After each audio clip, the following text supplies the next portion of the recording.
Hello everyone, good morning. দেখো আমি ঘুম থেকে উঠেছি 7:30টার সময়, মানে 7:45টার সময়।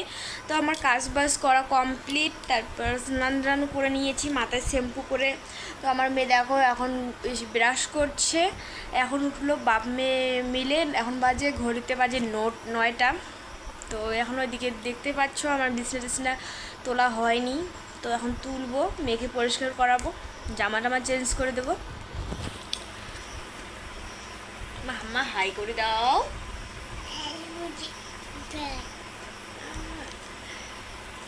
তো চলো পরে আবার আসছি আবার।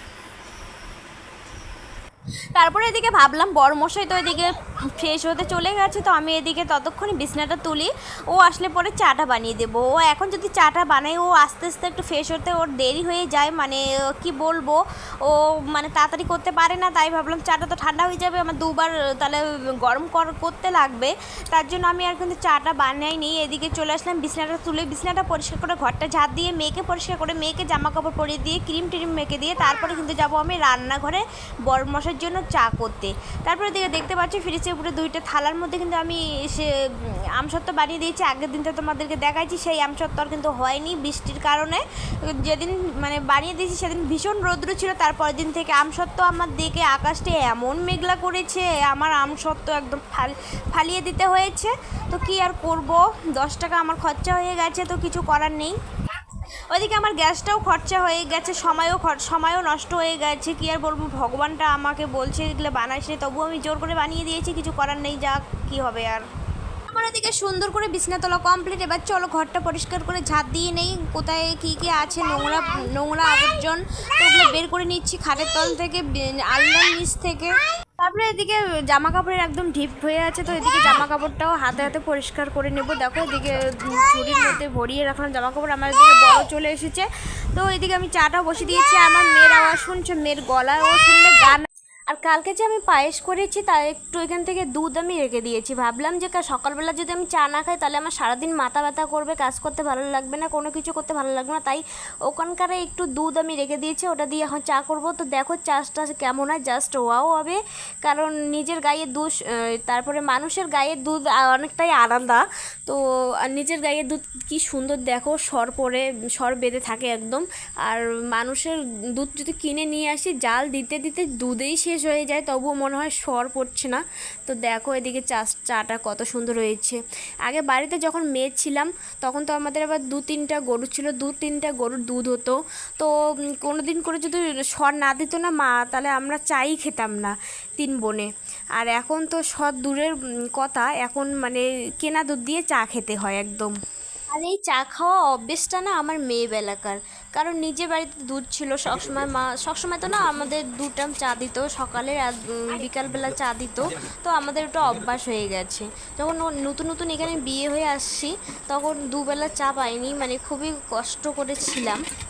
মনটা তো সবসময় চা চা করতো, সবসময় না 2 বেলায় চা চা করতো। তো এদিকে দেখো ওইদিকে বসে পড়েছে বর চা খাওয়া দাওয়ার পরে একটু পরে। তো এদিকে পায়েস মুড়ি, তো এদিকে আমার শ্বশুর বাবাকে দিয়ে দিয়েছি, তারপরে এদিকে শাশুড়ি মার জন্য বাড়ছি, আর আমি ওইদিকে বাড়িটার মতো নিয়ে নিয়েছি। তো ভাবলাম। দেখো বন্ধুরা, এই ফুলটা কে কে চেনো, এই ফুলটা খাওয়া কিন্তু খুবই উপকারী। তো এই ফুলটা খেলে জন্ডিস, শরীরে অলসামি সব কিছু পালায়। দেখো এই ফুলটার করবো ভাজা, চটচটি বড়াও খাওয়া যায়। তো আমি ভাজা করব পেঁয়াজ দিয়ে, কাঁচা লঙ্কা দিয়ে বেশি করে। আমি ভাত বসিয়ে দিয়েছি, ওদিকে ডাল বসিয়ে দিয়েছি, ভাত আমার হয়ে গেছে। তো ডালও আমার ছিটি দিয়ে দিল। চলো বন্ধ করে রেখে দিই। এদিকে ভাত হয়ে গেছে।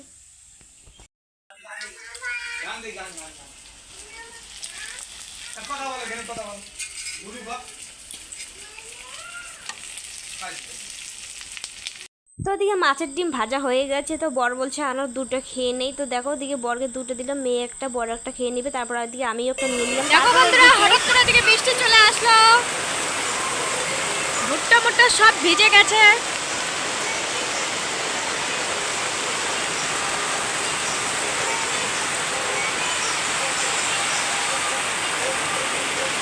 তো চলো বন্ধুরা, আজকে কি কি রান্না হলো দুপুরবেলা সেটা বলে দেই। ডাল এখানে হয়েছে, ওইদিকে মাছের রসা, তারপরে এদিকে মাছের একটা মাথা এনেছে কচু দিয়ে খাবো বলে, তো এদিকে মাছের ডিম, তারপরে ওই যে ফুলটা যে দেখালাম ওই ফুলটার ভাজা। এই ফুলটার নাম বিয়ে হয়ে এসে প্রথমবার খাইছি, যখন মেয়ে ছিলাম তখন কিন্তু খাইনি, জানি না আমাদের দিকে কিন্তু অনেক, আমাদের দিকে মানুষগুলো খায় না, কিন্তু আমার শ্বশুরবাড়ির এদিকে লোকগুলো কিন্তু ভীষণ পছন্দ করে, আর প্রত্যেকটার বাড়িতে এগুলো খায় কিন্তু যখন এই সিজনটা আসে। তো দেখো মাছের ঝোলটা আমার কত সুন্দর হয়েছে, খেতেও কিন্তু দারুণ হয়েছে আজকে রান্নাবান্না। তো বড় আজকে মাছের পিসগুলো একটু বড় বড় করে নিয়ে এসেছে, এদিকে ডালটাও আজকে খেতে দারুণ হয়েছে, একটু পাতলা করে করেছি আমি, প্রেশার কুকারে কিন্তু ডাল করি, নষ্ট করছো তো কেন? ভালো হয়ে যায়।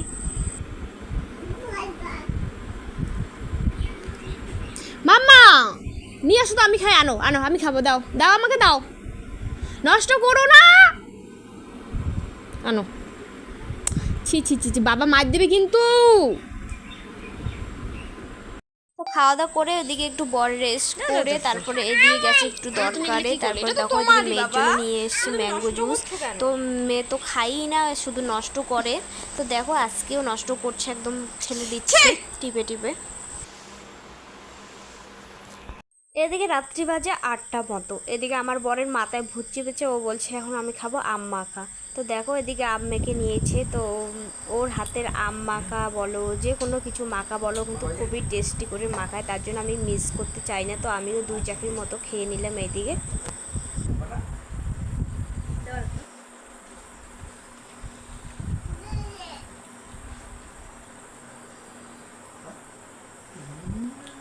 আসো মামা, নিচে আসো।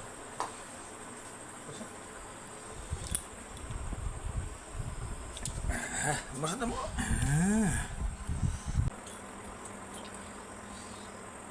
তিনজনে মিলে এদিকে বসে পড়েছি আম মাখা খেতে রাত্রিবেলা। দেখো এখন চা খেয়েছি, কিন্তু আমরা চা খাওয়া দাওয়া করে এদিকে আমরা আম মাখা খাচ্ছি, তারপরে আবার রাত্রিবেলা খাবার বানাতে হবে, রাত্রিবেলা আবার খাবার খেতে হবে। আর এদিকে আমার মেয়েও কিন্তু আমার মতো হয়েছে, মিষ্টি জিনিস খেতে একদম পছন্দ করে না, ঝাল খেতে কিন্তু ও পছন্দ করে, তো আমিও তো ঝাল খেতে ভীষণ পছন্দ করি, ঝাল টক, তো আমার মেয়েও ঝাল টক খেতে পছন্দ করে, আমি মিষ্টি জিনিস খেতে পছন্দ করি না, আমার মেয়েও সেম সেম আমরা হয়ে গেছি। চলো বন্ধুরা, তাড়াতাড়ি করে আম্মাকা খেয়ে আবার ওদিকে রান্নাঘরে যেতে হবে। তো কি বলবো, যেদিন থেকে বাড়ি থেকে আসছি সেদিন থেকে আমার ডিউটি চলছে একদম, একদিনে এখন ছুটি পাইনি, কি আর বলবো। তো এদিকে দেখো আম্মাকা খেয়ে চলে আসলাম, এদিকে আলু ছুলতে, আলুটা দিয়ে মাছের ডিম করব। তো দুপুরবেলা তো দেখেছো মাছটা খাওয়া হয়েছে, ডিমটা খাওয়া হয়নি, খাওয়া হয়েছে একটা দুটো করে রেখে দিয়েছি রাত্রিবেলার জন্য। তো রান্না করতে করতে না করতে ইচ্ছা করে না, নখটা না আম ছুলে ছুলে ব্যথা হয়ে গেছে, ওই আম সত্ত্ব বানার দিনে পাকা আমগুলো আমি নখটা দিয়ে ছুলছি, একটু শক্ত শক্ত ছিল কোনোগুলো, তো আমার নখটা ব্যথা হয়ে গেছে, দিয়ে বরকে বলছি যে একটু দাও তো ছুলে, ওখন বলছি কি এই যে এরকম করে ছুলো, এরকম করে ছুলো, আর ছুলে তো দিলই না। আমার মেজাজটা এখন দিকে গরম উঠে গেছে, নখটা আমার ভীষণ ব্যথা করছে, দেখো বা হাত দিয়ে ছুলছি আমি কিন্তু।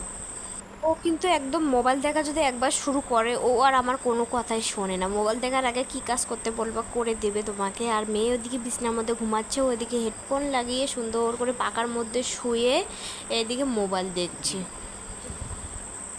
ওইদিকে কিন্তু তোমাদের সাথে আর আমার ভিডিও শ্যুট করা হয়নি, চলো আমার তরকারির ফাইনাল লুকটা দেখিয়ে দিই। দেখো কত সুন্দর হয়েছে, কিন্তু মাছের ডিম দিয়ে আলুর তরকারি কিন্তু খেতে কিন্তু দারুণ হয়েছে, দেখতেও যা হয়েছে। আমি ওইদিকে ওইটুকু ভাত খেয়ে নেবো, এদিকে রুটি আমার বর খাচ্ছে, তো আমি আজকে রুটি খাবো না, এদিকে দেখো বর তরকারি নিয়ে নিচ্ছি নিজে নিজেই।